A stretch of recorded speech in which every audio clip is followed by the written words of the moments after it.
எல்லோருக்கும் வணக்கம். இது என்னோட சண்டே விலாக் தான். இது என்னன்னு பார்த்தீங்கன்னா, உப்பு கண்டம்.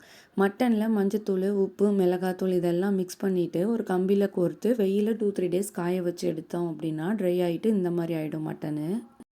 இதில் எங்கள் அம்மா ஒரு டேஸ்ட்டான குழம்பு வைப்பாங்க. ரெசிபி எப்படின்னு சொல்கிறேன்.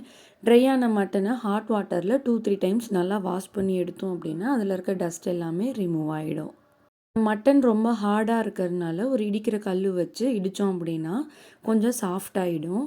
அதுக்கப்புறம் குக்கரில் கொஞ்சம் எண்ணெய் விட்டுட்டு இடித்த இந்த மட்டனையும் சேர்த்து தண்ணி தேவையான அளவு விட்டுட்டு ஒரு 5 to 7 விசில்ஸ் விட்டீங்க அப்படின்னா மட்டன் ரொம்ப சாஃப்ட் ஆகிடும். பாட்டி காலத்துலலாம் மட்டன் அதிகமாக கிடைக்காது இல்லையா? அப்போ அவங்க கிடைக்கும் போது ப்ரிசர்வ் பண்ணி வைக்கிறதுக்காக இப்படி ஸ்டோர் பண்ணி வைப்பாங்களாம். மஞ்சள், மிளகாத்தூள் இதெல்லாம் போடுறதுனால என்னாகும் அப்படின்னா, பூச்சி எதுவும் அரிக்காமல் ரொம்ப நாளைக்கு கெட்டு போகாமல் இருக்கும் அப்படின்னு சொல்லுவாங்க. எங்கள் வீட்டில் எல்லாருக்குமே இது ஃபேவரெட்டு. உப்பு கண்டம் குழம்பு அப்படின்னு சொல்லுவாங்க. சாப்பாடோ, இட்லிக்கோ, மெயினாக களிக்கு தான் இது ரொம்ப பெஸ்ட்டு காம்பினேஷனாக இருக்கும். இன்றைக்கி நாங்கள் களிக்கு தான் செய்கிறோம். இதுக்கு ஒரு பேஸ்ட் ரெடி பண்ணணும். அதுக்கு பார்த்திங்கன்னா சின்ன வெங்காயம், பூண்டு, இஞ்சி இதெல்லாம் எண்ணெயில் நல்லா வதக்கி விட்டுட்டு குழம்பு மிளகாத்தூள் பார்த்திங்கன்னா 2 ஸ்பூன் எடுத்திருக்கோம். இந்த மசாலாத்தூளோட ரெசிபி நான் ஆல்ரெடி என்னோடய விலாகில் போட்டிருக்கேன். உங்களுக்கு வேணும்னா செக் பண்ணி பாருங்கள்.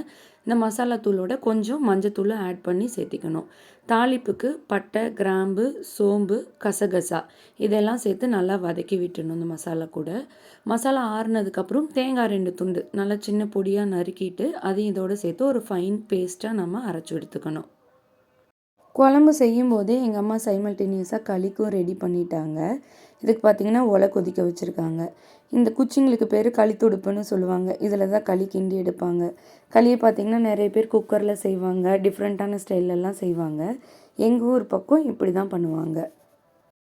தண்ணி நல்லா ஒலை கொதித்ததுக்கப்புறம் தேவையான அளவு மட்டும் தண்ணி வச்சுட்டு மீதியை எடுத்து வச்சுப்பாங்க. மாவு எவ்வளோ தேவையோ அவ்வளோ கொஞ்சம் கொஞ்சமாக சேர்த்து இப்படி ஒரு துடுப்பால் கிளறி கொடுப்பாங்க. இது பார்த்திங்கன்னா இப்படி கிளறினதுக்கப்புறம் 2 தடவை எடுத்து வச்சுருக்க சுடு தண்ணியை கொஞ்சம் கொஞ்சமாக சேர்த்திட்டு நல்லா வேக விடணும். களி நல்லா வெந்தால் தான் நல்லா டைஜஸ்ட் ஆகும். இல்லை அப்படின்னா வயிற்றுக்கு சேராதுன்னு சொல்லுவாங்க. மாவு கொஞ்சம் வெந்ததுக்கப்புறம் 2 துடுப்பையும் யூஸ் பண்ணி ஹேண்டை பார்த்திங்கன்னா மாற்றி மாற்றி ரொட்டேட் பண்ணி இப்படி கிளறி கொடுக்கணும். அப்போ தான் எல்லா பக்கமும் மாவு சொலண்டு வந்து வேகும்னு சொல்லுவாங்க. எங்கள் அம்மா இப்போ பார்த்திங்கன்னா ஃபஸ்ட் டைம் தண்ணி அந்த எடுத்து வச்சுருக்கிற ஹாட் வாட்டரை ஊற்றிட்டாங்களா, இப்போ நல்லா வேக விட்டுருக்காங்க. வெந்ததுக்கப்புறம் மறுபடியும் அந்த ஃபஸ்ட்டு ப்ரொசீஜர் மாதிரியே இப்படி கைகளை மாற்றி மாற்றி நல்லா கிளறி கொடுத்துக்கிட்டாங்க. எங்கள் ஊர் சைடில் ரைஸ் எவ்வளோக்கு எவ்வளோ சேர்த்திக்கிறோமோ அதே அளவுக்கு ராகி மாவையும் எடுத்துப்பாங்க. களி செய்வாங்க, ராகி புட்டு இந்த மாதிரிலாம் நிறையா ஐட்டம் செய்வாங்க. கிராமத்தில் பார்த்திங்கன்னா மோஸ்ட்லி நைட் டைம்லலாம் களி கண்டிப்பாக இருக்கும். இப்படி நல்லா 2 டைம் தண்ணி கொடுத்து வேக வச்சு எடுத்ததுக்கப்புறம் களி துடுப்பால் இப்படி கிளறி கொடுப்பாங்க. அதுக்கப்புறம் ஒத்த துடுப்பால் இப்படி கிளறுவாங்க. இப்படி செய்கிறதுனால என்ன ஆகும்னா அதில் இருக்க கட்டி எல்லாமே உடஞ்சி வந்துடும்.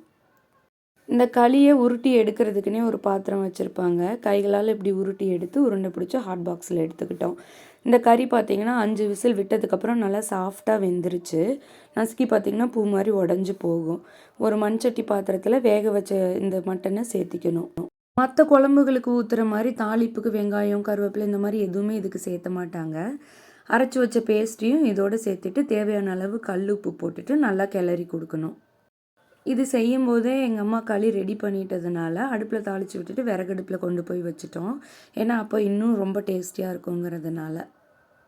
எங்களை விட ஈகராக எங்கள் பைரவன் தான் வெயிட் பண்ணிகிட்ருக்கான்.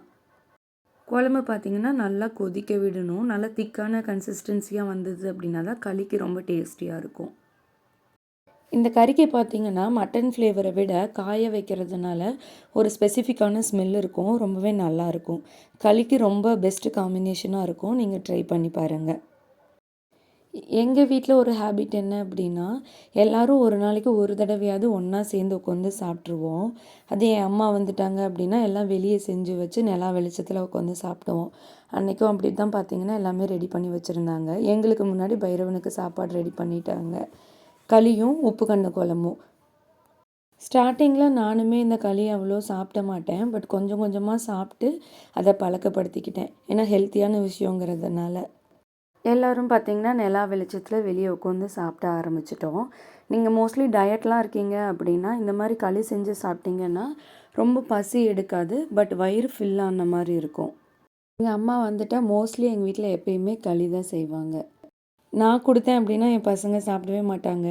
எங்க அம்மா ஊட்டி விடுறதுனால 2 பேரும் நல்லாவே சாப்பிட்டுக்கிட்டாங்க. எங்க பசங்களுக்கும் நாங்க இந்த மாரி சின்ன சின்ன ஹேபிட் எல்லாம் பழக்கப்படுத்திட்டே இருக்கோம். ஏன்னா, அவங்க ஜெனரேஷன்ஸ்க்கும் அத ஃபாலோ பண்ணணும் அப்படிங்கிறதுனால. எங்களுக்கு இந்த சண்டே நைட் இப்படி தான் போச்சு. உங்களுக்கு என்னோட விளாக் பிடிச்சிருந்தது அப்படின்னா, என்னோட மலைக்காளான் சேனல லைக் பண்ணுங்க, ஷேர் பண்ணுங்க, சப்ஸ்கிரைப் பண்ணுங்க. தேங்க் யூ ஃபார் வாட்சிங்.